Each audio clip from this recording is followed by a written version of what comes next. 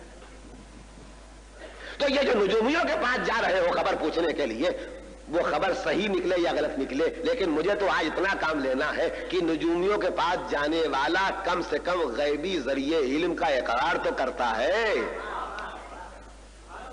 ہاتھ دکھانے والے یہ تو مانتے ہیں کہ کچھ ایسے علم کے ذریعے ہیں جن تک ہماری رسائی نہیں ہے مگر کسی کی رسائی ہے.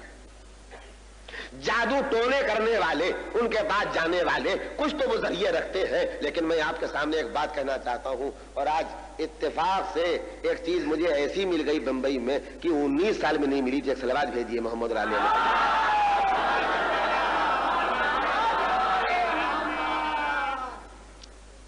اتنی چھوٹی سلوات پر نہیں سناؤں گا.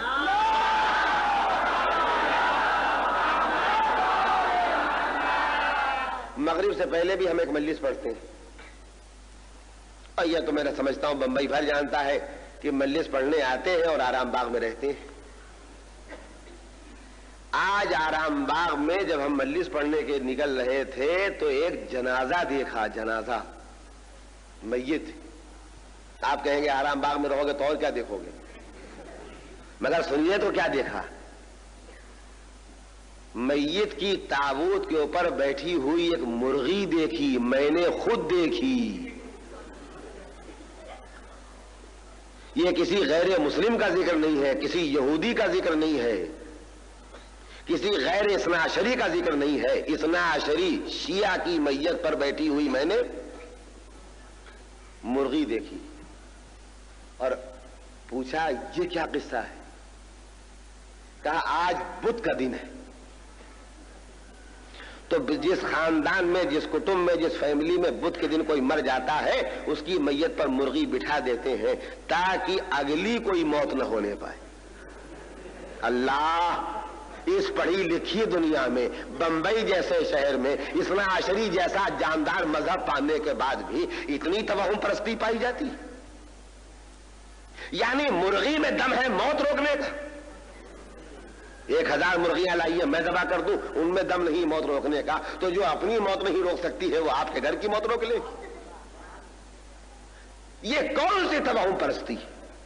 تو اب میں آپ کے سامنے جو مخصوص تذکرہ کرنا چاہتا تھا، میں ایک بلا سے آپ کو بچانا چاہتا ہوں، ایک عظیم بلا سے بچانا چاہتا ہوں. ایک صلوات بھیجے محمد رسول.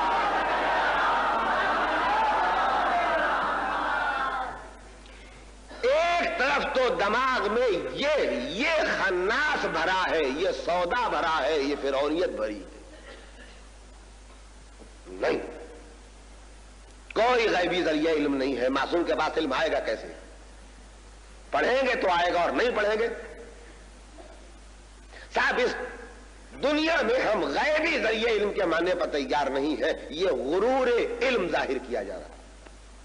اور دوسری طرف توہم پرستی کی حد یہ ہے کہ فٹ پاتھ پر کچھ پتھر رکھے، کچھ ہڈیاں رکھے،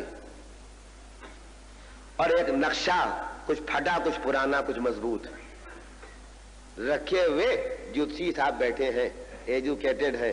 دائیں دیکھا، بائیں دیکھا، کوئی دیکھ تو نہیں رہا ہے.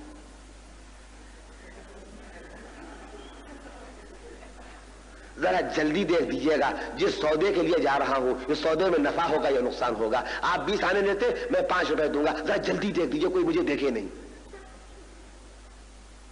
تو ایک طرف تو توہم پرستی کی حد یہ ہے کہ مقدر کھلوانے کے لیے آپ جاتے ہیں، مقدر کھلوانے کے لیے آپ جاتے ہیں. اور میں اگر اس موضوع پر بولنا شروع کر دوں تو مجلس وقت سے آگے نکل جائے گی. توہم پرستی کا مزاج دیکھنا ہو تو کچھ زیادہ نہیں ہے. ابراہیم رحمت اللہ روڈ پاس کیجئے اور بوری محلے میں چلے جائیے. جو زندگی میں گورنمنٹ کے محتاج تھے، جو زندگی میں گورنمنٹ کے محتاج تھے کہ پیسے دے دے کے اپنے کام نکالا کرتے تھے، آج مرنے کے بعد ان کا مقبرہ چوما جا رہا ہے. جو بیٹے آتے ہیں تو ان کا موٹر چوما جا رہا ہے. یہ توہم پرستی نہیں ہے تو کیا ہے؟ اور اب وہاں کسی کو خیال نہیں آتا کہ ہم ایجوکیٹڈ ہیں. آدم سے لے کے محمد تک کا معاملہ ہے، علی سے لے کے 12ویں امام تک کا معاملہ ہے. تو ایجوکیٹڈ دماغ پر بوجھ ہے، ہم غیبی ذریعے علم نہیں مانیں گے. چہرے پر نور بہت نظر آ رہا، سنا آپ نے؟ اور وہاں پابندیاں لگی، ایک نظر دیکھنا ہو تو اتنے روپے، اور 5 میٹر سے دیکھنا ہو تو اتنے روپے، اور 1 میٹر سے دیکھنا ہو تو، اور ہاتھ ملانا ہو. اور ہم نے تو سنا ہے کہ لڑکا چاہے لاکھ بالغ ہو جائے مگر جب تک وہ ہاتھ رکھ کے سر پہ نہ کہہ دے کہ ہاں 15 سال کا بالغ ہو گیا، تب تک بالغ ہوتا ہی نہیں. یہ میں کس کی باتیں کر رہا ہوں؟ یہ جاہلوں کی باتیں کر رہا ہوں. یہ پڑھے لکھے اسی بمبئی کے ہیں یا نہیں؟ داڑھی رکھنا واجب، منڈانا حرام. داڑھی رکھنا واجب، منڈانا اما منڈانا مگر کہو تو حرام. ہاں، داڑھی رکھنا واجب، منڈانا حرام. اور جو منڈائے وہ امام، جو منڈائے، داڑھی منڈانا حرام اور جو منڈائے وہ امام. اور کون سی تصویر خریدو گے، کون سا پوز لوگے؟ یہی ایجوکیٹڈ ہے، یہی ایجوکیٹڈ ہے، اپر کلاس والے. تو میں پوچھنا چاہتا ہوں یہ کیا بلا جبی ہے کہ ایک طرف آپ سچے حقائق سے انکار کر رہے ہیں اور دوسری طرف آپ توہم پرستی میں نجومیوں کے پاس جا رہے ہیں، پامسٹوں کے پاس جا رہے ہیں، مقدر کھلوانے والوں کے پاس جا رہے ہیں، اندھی تقلید کر کے کچھ نہ ہونے کے باوجود بھی سر جھکائے دیتے ہیں، سب کچھ مانے لیتے ہیں، دین ایمان پیچھے ڈالتے ہیں. دب نہیں ہو سکتے اجازت کے بغیر، نکاح نہیں کر سکتے اجازت کے بغیر، جی نہیں سکتے اجازت کے بغیر، بالغ نہیں ہو سکتے اجازت کے بغیر. یہ توہم پرستی نہیں تو کیا ہے؟ تو سنو میرے بھائیوں، میں علوم آل محمد کے بارے میں بقیہ باتیں کچھ باقی ہیں جو کل پڑھوں گا، لیکن آج یہ کہنا چاہتا ہوں غیبی ذریعے علم ہے، یہ میں نے دلیل کی روشنی میں آپ کو ثابت کر دیا. اب یہ غیبی ذریعے علم مجھے نہیں دیا گیا، یہ غیبی ذریعے علم کسی غیر معصوم انسان کو نہیں دیا گیا. توجہ کے ساتھ سنیے، یہ سلوات بھیجیے محمد علیہ وسلم.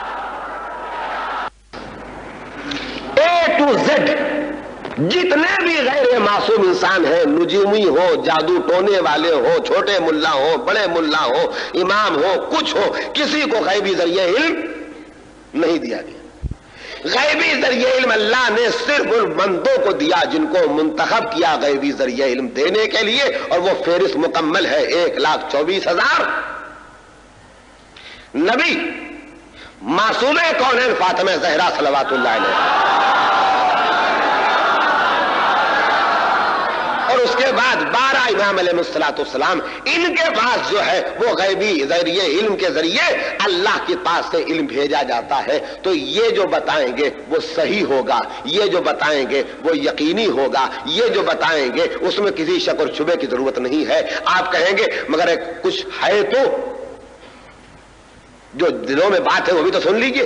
وہ کہا صاحب یہ نجومی بھی کچھ ہے تو ان کے پاس کوئی غیبی ذریعہ علم نہیں. انہوں نے کہا یہ پامس کچھ تو ہے، یہ جادو ٹونے والے کچھ تو ہیں، تو یہ جو کچھ تو ہے وہ مجھ سے سن لیجیے. یہ ڈاکٹر جو لکھتا ہے فلاں دوا استعمال کرو تم اچھے ہو جاؤ گے، اسے کیسے پتہ لگا؟ اس لیے کہا آپ نے کہا کتابوں میں لکھا دیکھا، تو کتابوں میں جس آدمی نے لکھا اسے کیسے پتہ لگا؟ تو ایک ہی بات سنیے، ایک دوا ایک قسم کے 10 مریضوں پر، 25 مریضوں پر، 50 مریضوں پر جب استعمال کی گئی اور اس نے ایک اثر ظاہر کیا تو اس تجربے کی روشنی میں لکھا گیا جس میں یہ بیماری پائی جائے اس کو یہ دوا دے دو. یہ کوئی غیبی ذریعہ علم نہیں ہے، یہ کیلکولیشن ہے، حساب ہے، حساب۔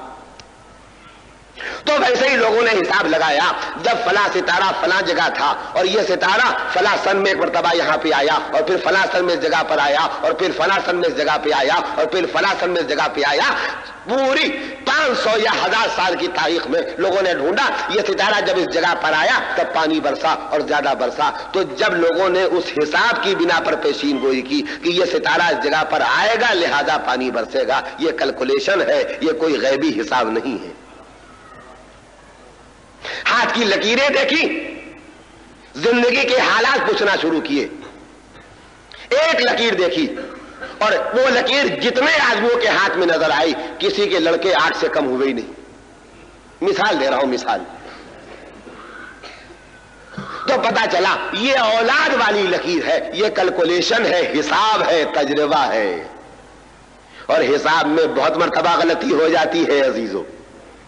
تو یہ تخمینی علم ہے، یہ ظنی علم ہے۔ حساب صحیح لگ گیا تو رزلٹ صحیح نکل آئے گا، حساب غلط لگ گیا تو حساب نتیجہ غلط نکلے گا۔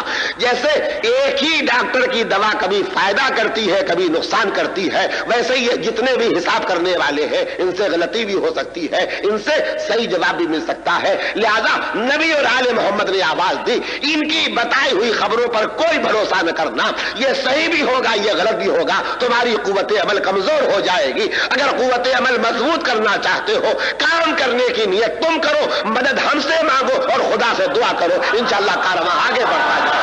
صلوات بھیجے محمد، ایک صلوات اور بھیجے محمد اور آل محمد۔ سنانا میرا کام ہے، سننا آپ کا کام ہے، عمل کرنے والے کی ذمہ داری، عمل کرنے والے کی ذمہ داری ہے۔ یہ جتنے بھی ذریعے ہیں ان سب سے مقدر کھلوانا، خبریں معلوم کرنا مذہب نے حرام قرار دیا ہے، حرام۔ اس لیے کہ ان کے بعد جب پکا علم نہیں ہے تو ان کے بعد جا کے اپنا عقیدہ کیوں خراب کرو گے؟ اور اگر تم کو غیبی رائے چاہیے، دیکھیے کیسا کریم ہے، کیسا مہربان ہے۔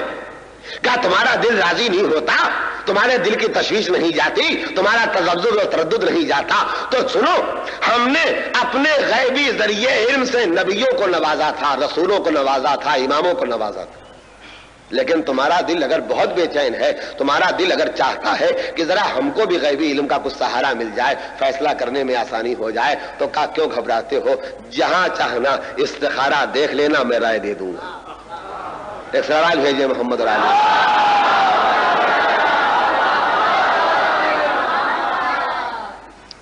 میت پر مرغی بیٹھ جائے گی تو موت رک جائے گی، یہ یقین ہے۔ اور بہت سے بھی کام ہیں مجھے نہیں معلوم ہے، اور جب میں بمبئی میں رہوں گا تو پتہ چلتا ہی جائے گا، اور جیسے جیسے ملتا جائے گا مال میں آپ کو سناتا جاؤں گا۔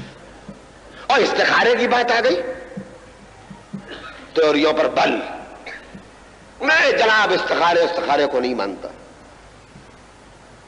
تو آپ نہیں مانتے تو منواتا کون ہے آپ سے؟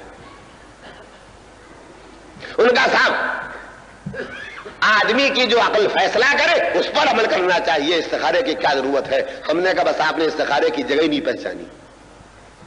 جہاں آدمی کی عقل فیصلہ کرے وہاں نہیں ہے استخارہ، جہاں آدمی کی عقل فیصلہ کرے وہاں نہیں ہے استخارہ۔ جہاں دو رائے پیدا ہوتی ہو کہ یہ کرے کہ یہ کرے اور عقل فیصلہ نہ کرتی ہو وہاں ہے استخارہ۔ میرا آپ کا اپائنٹمنٹ ہے کہ 8:15 بجے ملاقات ہوگی بغل مسجد کے دروازے پہ، آپ لیٹ ہو گئے، میں 8:30 تک کھڑا رہا۔ اب یہ بھی ممکن ہے کہ آپ بھنڈی بازار سے آ رہے ہو اور یہ بھی ممکن ہے باب اللہ ٹینک سے آ رہے ہو، تو اب دروازے پر کھڑے کھڑے میں نے استخارہ دیکھا کہ میں داہنی طرف جاؤں یا بائیں طرف جاؤں، کدھر ملاقات ہو جائے گی؟ تو یہ بہت چھوٹا معاملہ ہے، مگر عقل فیصلہ نہیں کر سکتی ہے، استخارہ کر سکتی۔ ہمارے پاس آتے ہیں استخارہ کرنے کے لیے، بول صاحب استخارہ دیکھیے کل روزہ رکھیے۔ اچھا، ارے روزہ رکھنا واجب، اس میں کیا استخارہ دیکھنا؟ ہم کو روز مجلس پڑھنا، اس میں کیا استخارہ دیکھنا؟ تو جب عقل فیصلہ نہ کر سکے، جب عقل فیصلہ نہ کر سکے تب اللہ نے کہا ہماری رائے لے لو اور ہماری رائے پر بے کھٹ کے عمل کرنا۔ مگر ایک بات سمجھ کے یاد ہے، ایک بات سمجھ کے عمل کرنا، بڑی توجہ کے ساتھ سنیے اس فقرے کو، ایک بات سمجھ کے عمل کرنا۔ رائے میں دوں گا تو رائے میری رائے ہوگی، تمہاری رائے کی تائید نہیں ہوگی۔ رائے میری رائے ہوگی، تمہاری رائے کی تائید نہیں ہوگی۔ تو میری نگاہ جتنا دور دیکھے گی اس کے حساب سے میری رائے ہوگی، تم جتنا دیکھو گے اس کے حساب سے تمہاری رائے ہوگی۔ لہذا استخارے کا رزلٹ یا نتیجہ فوراً مت دیکھنا، صاحب ہم نے استخارہ دکھلایا تھا یا بمبئی کی زبان میں نکلوایا تھا استخارہ، اور صاحب نقصان ہو گیا۔ آج نقصان ہو جائے گا، ہو سکتا ہے 5 مہینے کے بعد، ہو سکتا ہے 5 سال کے بعد، ہو سکتا ہے 15 سال کے بعد اس نقصان کا نفع ظاہر ہو، تب آپ محسوس کریں گے۔ تو جب آپ عالم الغیب سے رائے دیں گے تو نتیجے پر بھی غیبی ایمان رکھیے، اس کے اوپر جلدی نہ کیجیے۔ ایک صلوات بھیج دیں محمد رائے۔ اب وقت بھی باقی نہیں اور آپ کے پاس صلوات بھی باقی نہیں۔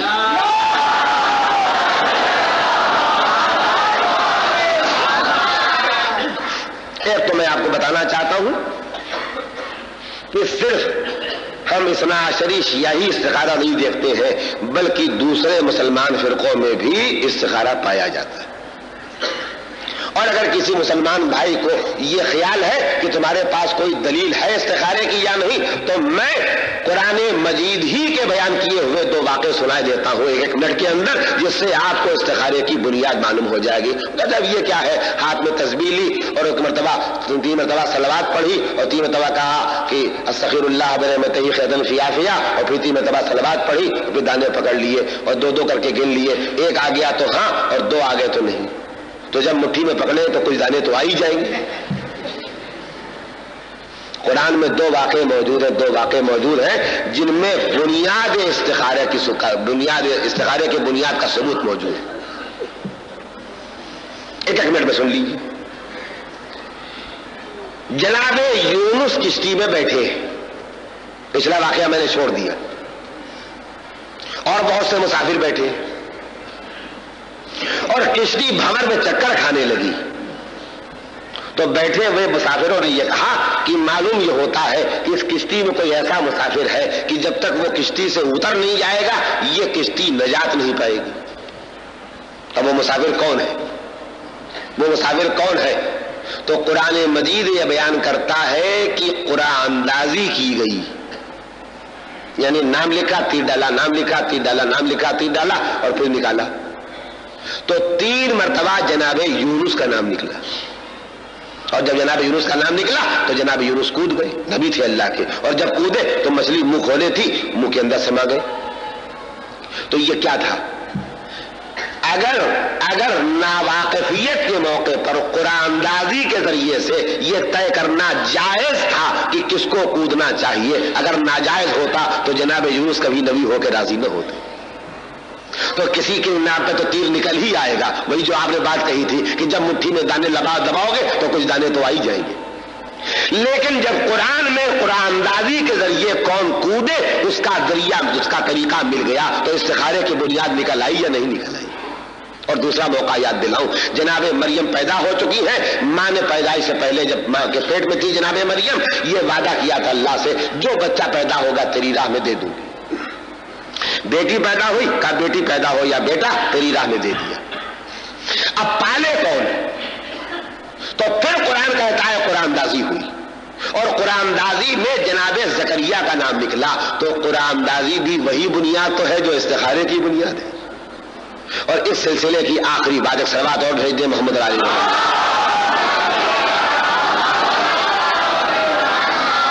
اس سے بہتر ایک درود بھیجیں محمد علی۔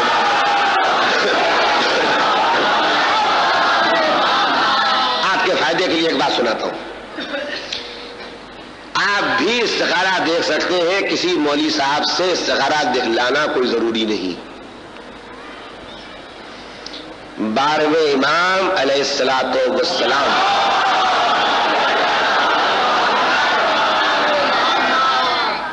کہ نام سے جو منسوب استخارہ ہے وہ یہ ہے کہ آپ کے ہاتھ میں تسبیح ہو اور 3 مرتبہ آپ صلوات پڑھیں اور اس کے بعد دانے پکڑ لیں اور 2 کر کے گنیں. اگر 1 آ جائے تو ہاں، اور اگر 2 آ جائیں یعنی کچھ نہیں بچے تو نہیں. یہ ہے استخارہ. استخارے کی اور قسمیں بھی ہیں ذات الرقا. لیکن میں نے بمبئی میں ذرا زیادہ رواج دیکھا ہے کہ لوگ قرآن مجید سے استخارہ دکھاتے ہیں. تو ایک حقیقت سن لیجئے، آپ کے فائدے کے لیے کہتا ہوں. قرآن مجید سے تفاعل دیکھا جاتا ہے، استخارہ نہیں. استخارے کے مطلب کیا ہے کہ اللہ کی رائے کیا ہے. اور جب آپ قرآن مجید سے استخارہ دکھاتے ہیں تو مولوی کی رائے ہوتی ہے، وہ اللہ کی رائے نہیں ہوتی.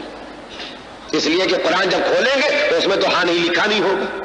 امام نے تو بتا دیا کہ تسبیح کے دانے پکڑو، 1 بچے تو ہاں اور 2 بچے یا نہیں بچے تو نہیں. لیکن اب قرآن مجید کی جب آیت ہم کھولیں گے تو اس میں کون سی آیت نکلتی ہے، اس سے کیا مطلب نکلتا ہے، یہ مطلب مجھے نکالنا پڑے گا، یہ مطلب آپ کو نکالنا پڑے گا. تو یہ جو قرآن مجید کا استخارہ کہلاتا ہے یہ استخارہ نہیں ہے، یہ تفاعل ہے جس میں خدا کی رائے معلوم کرنے کے لیے بندے کو اپنی رائے شامل کرنا پڑتی ہے. اگر آپ مجھ سے پوچھتے ہیں تو میں قرآن مجید سے تفاعل نہیں کرتا، میں براہ راست تسبیح سے رائے لیتا ہوں، اس لیے کہ اس میں اپنی رائے شامل ہوتی ہے، اس میں براہ راست مالک کی رائے شامل ہوتی ہے. ایک سلوات بھیج دینا.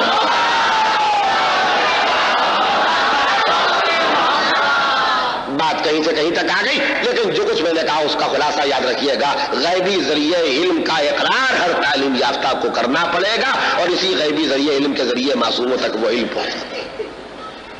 اور اسی غیبی ذریعے علم کی ایک جھلک کا نام ہے استخارہ.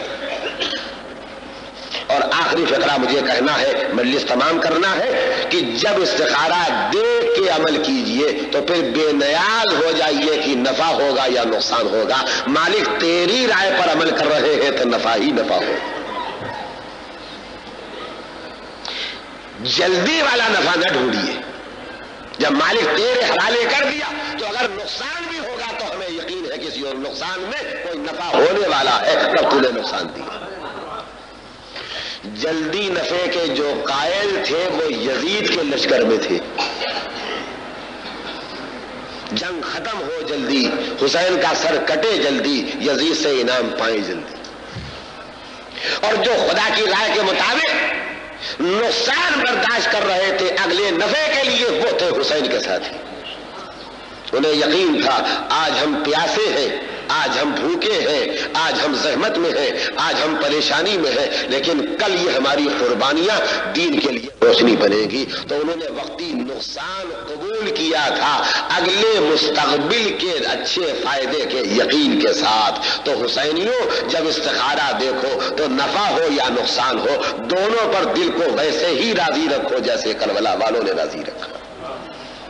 بس میرا موضوع تمام ہو گیا، مجلس نہیں تمام ہو سکتی ہے. میں آپ کے سامنے مجبور ہوں اس وقت یہ یاد دلانے پر کہ میری یہ عادت ہے کہ میں عشر محرم کی مجلسوں میں ایک مجلس میں ایک غریب کا ماتم ضرور کرتا ہوں. کربلا والے بھی غریب تھے لیکن وہ بھوکے اور پیاسے ہو کے سب ایک جگہ تو تھے. میں آج اس کا ماتم کرنا چاہتا ہوں، میں آج اس کا غم کرنا چاہتا ہوں جو غربت میں پردیس میں اکیلا شہید ہوا. جو غربت میں، جو پردیس میں اکیلا شہید ہوا. کون؟ عقیل کا بیٹا مسلم، حسین کا چچا زاد بھائی مسلم، جناب عباس کا سگا بہنوئی مسلم، محمد اور ابراہیم کا باپ مسلم. آج کون ہے جو مصعب بن عقیل کو نہیں جانتا؟ میں جناب مصعب بن عقیل کے سلسلے میں پوری تفصیلیں آپ کی خدمت میں اس وقت عرض نہ کر سکوں گا، لیکن اتنا عرض کروں گا کہ جناب مصعب بن عقیل جب کوفے میں تشریف لائے تو ہزاروں آدمیوں نے بیعت کی.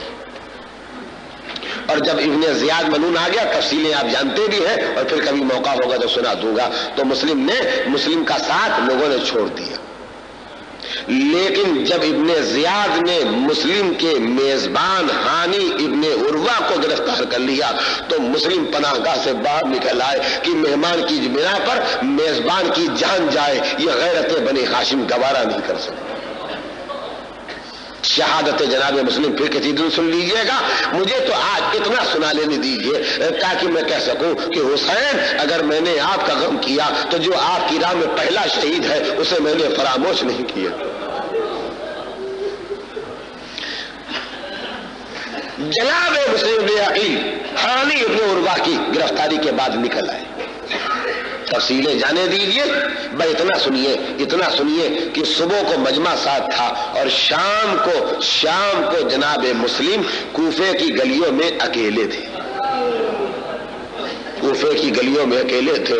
میں کسی کے درجے کو گھٹا نہیں سکتا، میں کسی کے درجے کو بڑھا نہیں سکتا، لیکن پھر بھی میں ایک بات کہنا چاہتا ہوں، جب قاسم پر گھوڑے دوڑ رہے تھے تو کم سے کم قلب قاسم کو اتنی تسلی تو تھی کہ چچا موجود ہے، آواز دے رہے تھے چچا آئیے جلد آئیے۔ جب عباس کے شانے قلم ہوئے اور عباس کے سر پر لوہے کا گوز پڑا اور شیر زمین پر گرا تو کم سے کم عباس کو اطمینان تھا کہ مولا موجود ہے، آواز دی آقا خبر لیجئے۔ علی اکبر جانتے تھے باپ میرے سرحانے نہیں آ سکتا ہے، اس لیے کہ ٹوٹی کمر تھام کے میں نے بازو پکڑ کے چچا کے سرحانے پہنچایا تھا، مگر پھر بھی کم سے کم اکبر کو اتنا اطمینان تھا کہ باپ تک میری آواز جا سکتی ہے۔ آواز دی، وعلیکم السلام، یا بتا اے بابا آخری سلام لے لو، میرے بھائیوں، میری بہنوں، میرے بچوں، میرے نوجوانوں، آؤ روئے، اس غریب کو روئے جو کوفے کی گلیوں میں تیر کھا رہا ہے، جو کوفے کی گلیوں میں تلواروں سے مارا جا رہا ہے، جو کوفے کی گلیوں میں نیزوں سے مارا جا رہا ہے، اور کسی کو آواز نہیں دے سکتا، کوفے میں کوئی موجود نہیں ہے، مختار ہے تو قید خانے میں ہے، ہانی ابن عروہ ہے تو ابن زیاد کے پاس گرفتار ہے، اور مسلم ہے تو اکیلے۔ نہیں، تفصیل پھر مجھے اتنا سنانے دیجئے کہ مسلم کے دل میں بار بار خیال آتا تھا، ارے کوئی تو ہوتا جسے میں پکار لیتا،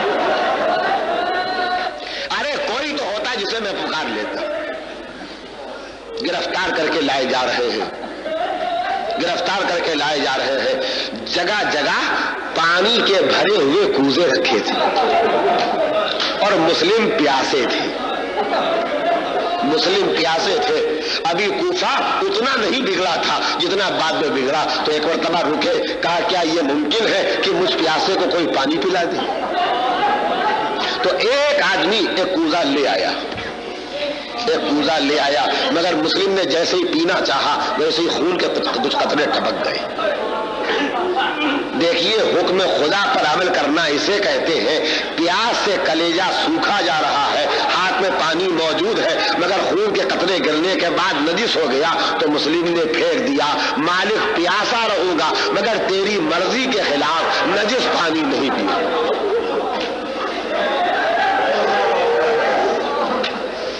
آگے بڑھے، پھر پانی نظر آیا، کیا کوئی ہے جو مجھے پانی پلا دے؟ پھر خون کے قطرے ٹپک گئے، پھینک دیا۔ آگے بڑھے، پھر پانی نظر آیا، کہا ہے کوئی جو مجھے پانی پلا دے؟ پھر ایک کوزہ دیا گیا اور اس میں زخمی دانت ٹوٹ کے گرا۔ ایک مرتبہ جام کو زمین پر پٹخا، کوزے کو زمین پر پٹک دیا اور کہا مسلم اپنے نفس کو تیار کر لے، اب تیری تقدیر میں پانی نہیں،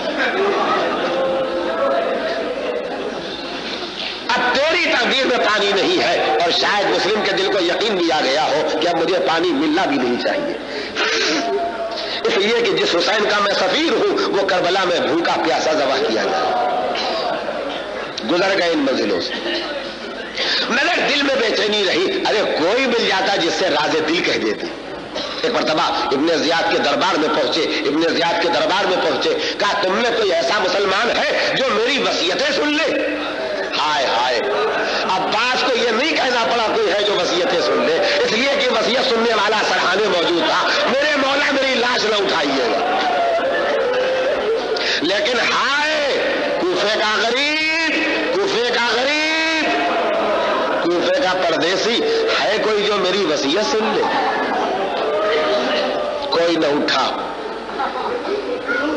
صرف دکھاوا کرنے کے لیے اور یہ معلوم کرنے کے لیے کہ مسلم کے دل میں اب بھی کون سے خیالات و جذبات ہیں۔ ایک مرتبہ ابن زیاد نے خود ایک آدمی سے کہا سن لے وصیت، سن لینے میں کیا حرج ہے؟ تو مسلم نے وصیتیں 3 کی۔ پہلی وصیت یہ کی کہ میں کوفے میں کچھ قرضدار ہوں، یہ میری تلوار و زرہ بیچ کے میرا قرض ادا کر دینا۔ مسلم پیغام دیتے گئے قرضدار نہ مرنا، اور اگر قرضدار مرنا تو قرض کے لیے وصیت کر کے مرنا۔ مزاج مسلم پہچانو۔ میں ترتیب بدلے دے رہا ہوں اور دوسری وصیت کی کہ میری لاش کو دفنا دینا، لیکن تیسری وصیت کی جو پہلے کی تھی کہ کوئی ایسا بھی ہے جو میرے مولا کو خبر کر دے کہ کوفے نہ آئے۔ 1 منٹ پڑھوں گا اور مجلس تمام کر دوں گا۔ مسلم کی وصیت پر عمل نہیں کیا گیا اور وہی اعلان ہو گیا کہ وصیت پر عمل نہیں ہوگا۔ ایک مرتبہ جلاس کے حوالے کیے گئے جناب مسلم نے عقیل کہا لے جاؤ اور لے جا کے مکان کی چھت پر انہیں قتل کر دو۔ بس اب تک مسلم کا پردیسی مسلم کا دل بے چین تھا، کوئی مل جاتا درد دل کہہ دیتے، کوئی مل جاتا وصیتیں کر لیتے، کوئی مل جاتا ہم کو ہمارے حال میں دیکھ لیتا، کوئی نہ تھا۔ میں ایک فقرہ سنیے اور میں مجلس تمام کروں۔ جلاد نے تلوار نکال کے مسلم کی گردن کا نشانہ لیا، اس نے تلوار لگاتے دیکھ کے ایک مرتبہ مسلم وہیں پر چھت پر کھڑے مکے کی طرف مڑے اور کہا السلام علیکہ یا مولایا یا ابا عبداللہ، اے میرے مولا حسین میرا سلام لے لو۔ اے غریب میں نے تیرے دل کی بے چینی پہچان لی، پہچان لی۔ مسلم نے کہا مولا سلام۔ تلوار کا وار ہلکا پڑا، گردن پر زخم آیا مگر گردن کٹی نہیں۔ مڑ کے کہا جب تلوار لگاتا ہے تو گھبرا کے کیوں لگاتا ہے؟ جلاد دوبارہ تلوار لگانے کے لیے تیار ہوا، مسلم نے دوبارہ رو کیا مولا خدا حافظ الحافظ، یہ غربت میں تمہارا صغیر جا رہا ہے۔ سر کاٹ کے لے آیا، لاش چھت کی بلندی سے زمین پر پھینک دی گئی۔ سیعلم الذین ظلموا